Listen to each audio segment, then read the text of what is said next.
She spent 27 years complaining about the coffee he made, until the day he didn't show up. When Donna Maria saw the toaster stopped, the empty cup, and the note scribbled in the newspaper, she understood. Love wasn't in what he said. It was in what she never saw. The alarm clock rang at 6:10 as usual. Donna Maria reached out to turn it off, already expecting the smell of fresh coffee that had been filling her room at this very moment for 27 years. But something was wrong. The air carried only the scent of the laundry detergent she used on the towels. She pulled on her robe and dragged her slippers into the kitchen, where the toaster, that noisy toaster Carlos insisted on fixing, stood cool and silent. Her favorite cup, the one with the blue flowers, sat clean in the cupboard. The newspaper, which should have been folded over the plaid tablecloth, was still attached to the garage door by the elastic band. Carlos. His voice echoed in the empty house. No response. That's when he saw the note, a crumpled piece of paper stuck to the fridge with a pharmacy magnet. Maria, doctor at 15? Bring a coat. She frowned. What doctor? What coat? Her trembling hands opened the silverware drawer, where he always kept the sugar set aside for her. There, hidden beneath the spoons, was another piece of paper. 2 spoons only. Remembering the blood test. My heart sank before my mind even understood. How many times had he done this? How many silent messages had she ignored? Complaining about the routine, the overly strong coffee, the life that slipped through her fingers like grains of sugar she'd never been able to count. In the sink, the only dirty cup was his. The lone cup in the sink still bore the marks of his lips on the rim. Maria took it with trembling hands, turning it over in the light from the window. A stain of dried coffee traced the exact outline of where he'd stopped drinking, always leaving a sip, as if he knew she'd steal the rest when she thought he wasn't looking. Memories flooded back. That day in 2012, when she returned from the doctor with a prediabetes diagnosis, Carlos had listened silently, nodding. The next morning, the white sugar was gone, replaced by the dark Demerara sugar she'd hated. I saved money, he lied, his eyes fixed on the newspaper, or the time he'd complained about his new shoes being tight. For weeks, when he came home from work, he'd find the laces mysteriously loose. It must be the heat, Carlos would say, avoiding his gaze as he wrung out the dish towel. Even the newspapers. She opened the living room drawer where they kept the clippings, all folded in the same lower left corner, exactly where her thumb found support to turn the pages. How many nights he'd spent adjusting that detail while she watched soap operas. The kitchen clock radio read 6:45, the time Carlos always called the office. Maria picked up the phone without thinking, her fingers dialing the number by heart. 2 rings. Silva Registry Office. Good morning. She swallowed hard. Has Mr. Carlos arrived yet? Carlos. He's been making his doctor's appointment every Tuesday at 6 since January. He's never missed a beat, until today. The line went dead along with his body in the chair. January.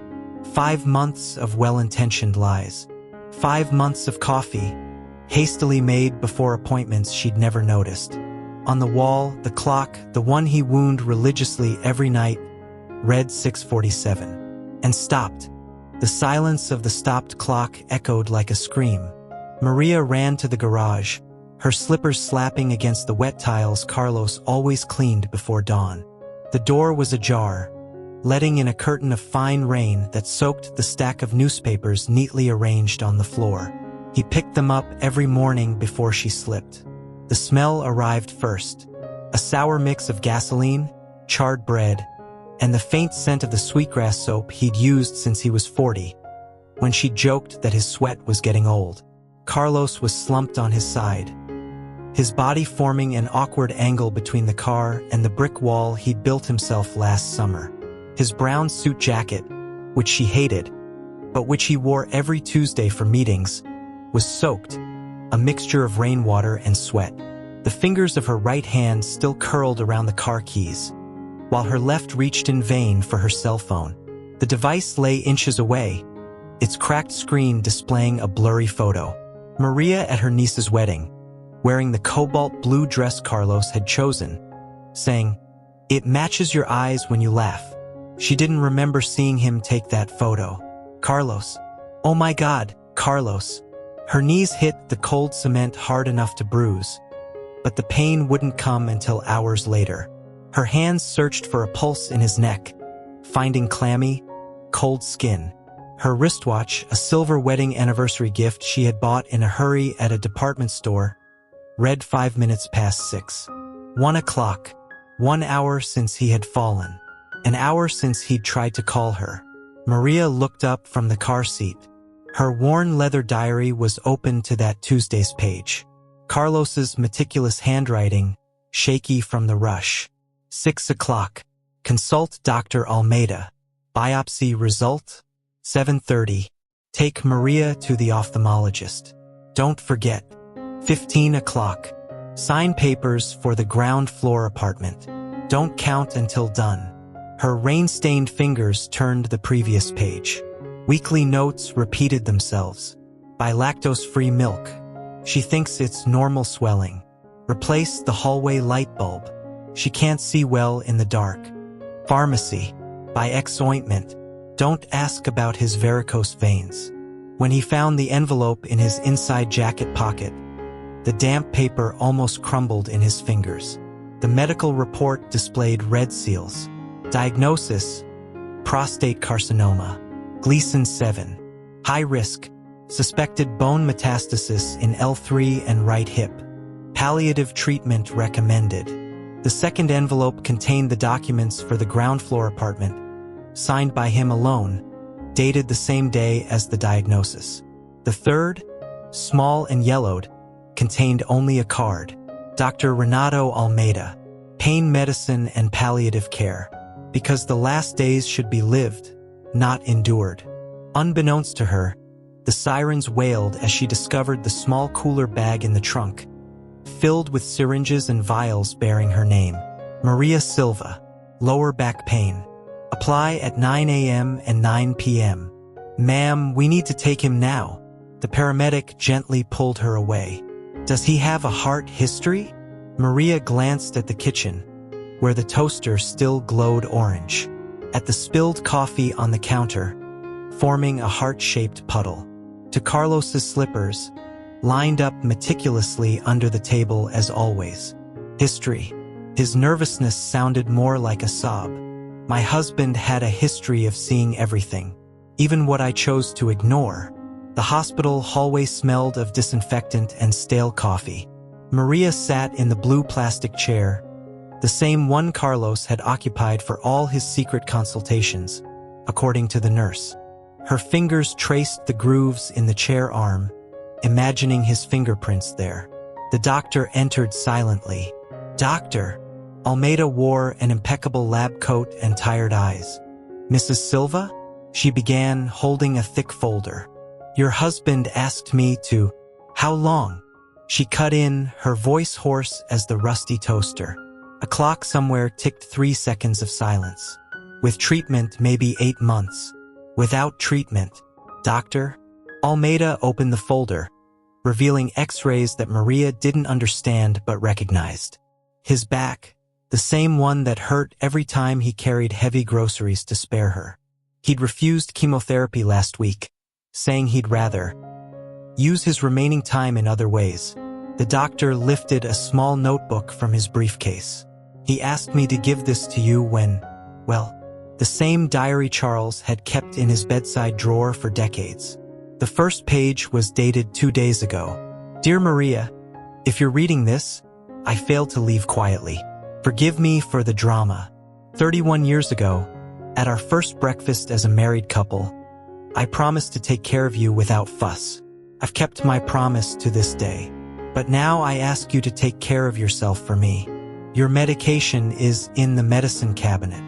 I switched the labels so you don't get confused. All bills are paid until December. The ground floor apartment is yours. No stairs for knee pain. P.S. Coffee needs exactly 1.5 tablespoons, never 2. The paper was stained in one corner. Water or tears? Maria didn't know. Dr. Almeida cleared his throat. What's more, he left detailed medical instructions, including about you. He turned a page. Your antidepressant dosage needs to be adjusted. Your latest eye exam shows. Maria didn't hear the rest, her eyes fixed on the small photo pinned to the last page. She, sleeping on the porch, wrapped in the blanket Carlos always brought when he saw her napping. In the margin, her handwriting. My most difficult diagnosis. How to say goodbye without waking you. The beeping of the heart monitor in the next room quickened as she realized every bout of pain she'd hidden. Every medication she'd pretended to take. Every night she'd mistaken her silence for distance. He had cataloged everything. He had even programmed this. Dr. Almeida handed him a small vial. Your new eye drops. Start tomorrow. Maria looked at the bottle, then at the doctor. How many appointments did he have here? 15? Always on Tuesdays, before breakfast. The doctor smiled sadly. He said you'd never notice he slept until 6:30. The corridor seemed to tilt. 15 Tuesdays. 15 hastily brewed coffees.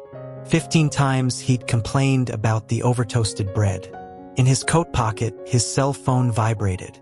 Reminder. Carlos changed the light bulb in the stairwell. The toaster beeped at 6:15 the next morning.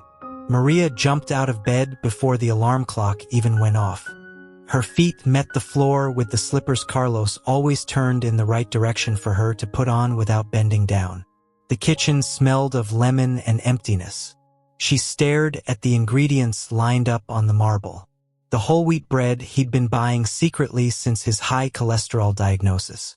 The coffee beans he'd hand ground at 5:50 so as not to wake her with the noise of the appliance.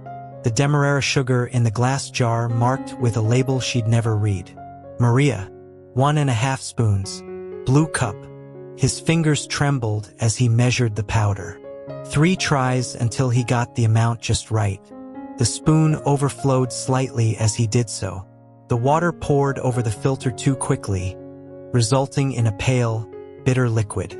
Damn it, Carlos, she murmured, wiping her tears with the back of her hand. How did you do this every day? The bread burned on the left side, the side she always ate first. When he tried to straighten the toast with the knife, he broke it in half, just the way he hated it. That's when he saw it. Teeth marks. On the wooden handle of the bread knife. Tiny, perfect indentations where he'd bitten for years to test if the blade was sharp enough for her. He'd never let her use a dull knife.